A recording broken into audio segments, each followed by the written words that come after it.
The German Fallschirmjäger dropped into Crete, Normandy, and Monte Cassino wearing one of the most specialized combat uniforms of the entire war. Today, we're breaking down every piece of the German paratrooper uniform, from the helmet on his head to the paperwork in his pocket. Let's get into the gear. Primary outer uniform and protective gear. We have the Stahlhelm M38, the modified steel helmet built specifically for the Fallschirmjäger. Unlike the standard infantry helmet, its flared rim was cut back and it used an entirely new 4-point chin strap and liner system to keep it locked to the head during a violent parachute opening. That redesign meant a paratrooper's helmet stayed on through the shock of deployment and the hard landing that followed, instead of being ripped off mid-descent. Next, we have the Knochensack, the padded jump smock worn directly over the uniform and equipment. It buttons between the legs like a one-piece coverall, specifically to keep straps, pouches, and weapons from snagging on the parachute's rigging lines during descent.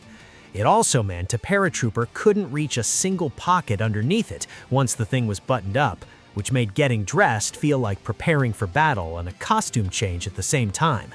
It was an unglamorous piece of kit that solved a genuinely dangerous problem.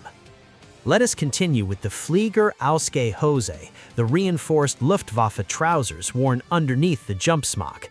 They were cut high-waisted and built from tougher material than standard uniform trousers, designed to tuck cleanly into the tops of the jump boots. That reinforcement gave a paratrooper trousers that could survive a hard landing roll without tearing apart on impact. Moving on to the Knieschützer, the padded knee protectors worn underneath the jump smock. German parachutes attached at a single point on the back and offered almost no steering, which meant every paratrooper came down hard and was trained to land in a forward roll, no matter how rough the ground was. Without padding on the knees, that roll was every bit as brutal on the joints as it sounds. These pads were a small piece of gear standing between a paratrooper and a battlefield injury before he'd even fired a shot.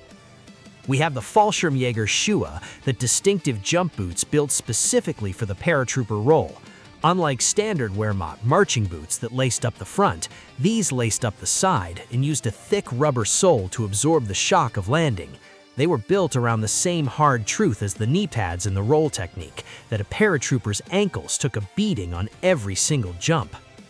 Next, we have the standard issue jump gloves, thin leather or canvas gloves worn on every drop. They protected a paratrooper's hands during the exit from the aircraft and gave him a better grip on the static line and door frame on the way out. They weren't much to look at, but bare hands and a moving aircraft door frame were never a good combination. Let's move underneath all of that hardware to the base clothing layer, the everyday uniform a paratrooper wore under the jump gear. Let us continue with the Fliegerbluse, the short waist-length Luftwaffe tunic worn as the paratrooper's basic uniform jacket.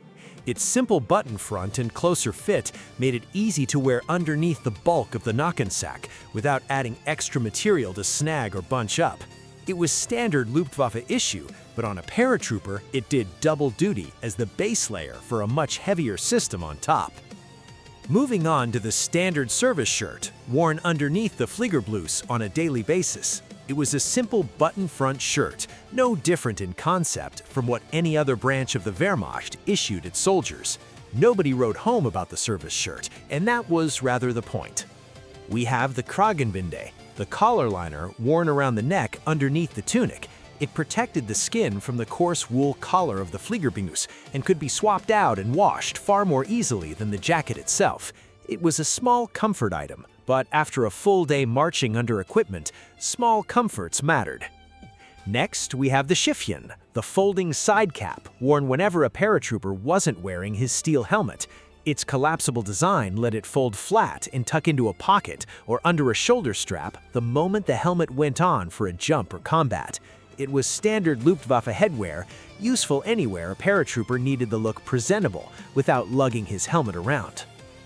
Let us continue with the basic cotton undershirt, worn as the very first layer against the skin.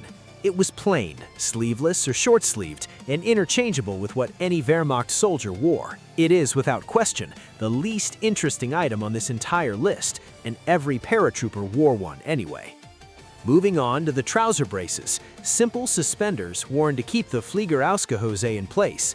With a fully loaded equipment belt and jump smock riding on top, trousers needed more than a waistband to stay put through a jump and a hard landing. It was a small, unglamorous fix for a very real problem of gear sagging under load. Now let's move to the combat load-bearing webbing and gear, the equipment a paratrooper actually fought with once he was on the ground. We have the equipment belt, the leather belt that anchored a paratrooper's ammunition pouches, sidearm, and field gear to his body. Every other piece of combat webbing on this list attached to it in one way or another. It was the foundation everything else depended on, plain as that sounds. Next, we have the Luftwaffe belt buckle, the round metal plate that closed the equipment belt. Its round shape and Luftwaffe eagle design set it apart at a glance from the rectangular buckle worn by regular Army troops. It let a paratrooper close and release his entire belt of gear with a single quick motion, which mattered when seconds counted. Let us continue with the Patronenbandelier, the ammunition bandolier slung across the chest or shoulder. Because paratroopers frequently jumped separated from their main weapons container, they needed immediate ammunition on their body, rather than packed away somewhere they might not reach in time. Landing without your rifle was bad enough, without landing without ammunition too. Moving on to the Brotbeutel 31, the M1931 bread bag carried on the belt or shoulder strap. This canvas haversack held rations and small personal items, giving a paratrooper a self-contained supply of food separate from his heavier field pack. It was a simple bag doing an essential job. Keeping a soldier fed when resupply wasn't guaranteed. We have the Feldflash 31. The M1931 canteen carried in a felt-lined cover on the belt. The felt cover insulated the aluminum bottle inside, keeping water cooler in summer heat and slower to freeze in the cold. It was a basic piece of kit, and also one of the most important, since a soldier without water doesn't last long in the field. Next, we have the Kochgeschirr 31, the M1931 mess kit strapped to the outside of a paratrooper's pack. Its kidney-shaped tin doubled as both a cooking pot and an eating bowl, folding compactly when not in use. It rattled constantly on the march, which is presumably why nobody ever managed to sneak up on anybody. Let us continue with a paratrooper gas mask bag, the cylindrical canister case adapted specifically for jump operations. It was worn positioned differently than the standard infantry gas mask canister, angled to avoid interfering with the parachute harness and static line during the jump itself.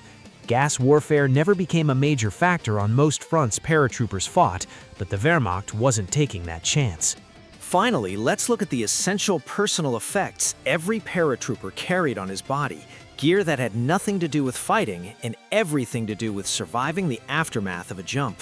We have the Kappmesser, the famous gravity knife carried by every Fallschirmjäger. Its spring-assisted blade could be deployed with one hand, letting a tangled paratrooper cut himself free from parachute cords while his other hand held onto a branch, a rooftop, or whatever else he'd landed on. Few pieces of gear on this list solved a more specific, more urgent problem, and it became one of the most recognizable symbols of the entire Fallschirmjäger Corps. Next, we have the Soldbuch, the personal paybook every German soldier carried on his body. It recorded a soldier's identity, service history, pay details, and vaccination record, all in one small booklet. It wasn't combat gear, but losing it could cause more paperwork trouble than losing a rifle. Finally, we have the Erkennungsmarke, the identity disc worn around the neck. The oval aluminum tag was perforated through the middle, designed to snap in half if a soldier was killed, with one half staying with the body and the other sent back through the chain of command for casualty records. It was the one piece of equipment every paratrooper carried and hoped never to need for its actual intended purpose. That's the complete German paratrooper uniform, from the helmet that protected his head on the way down to the identity disc he wore in case he never got back up. What stands out across this entire kit is how much of it was built around one single problem, a parachute landing that gave a soldier almost no control and very little warning before impact. If you want more full loadout breakdowns like this one, make sure to subscribe. Let us know in the comments which piece of Fallschirmjäger gear you'd want to have on you first.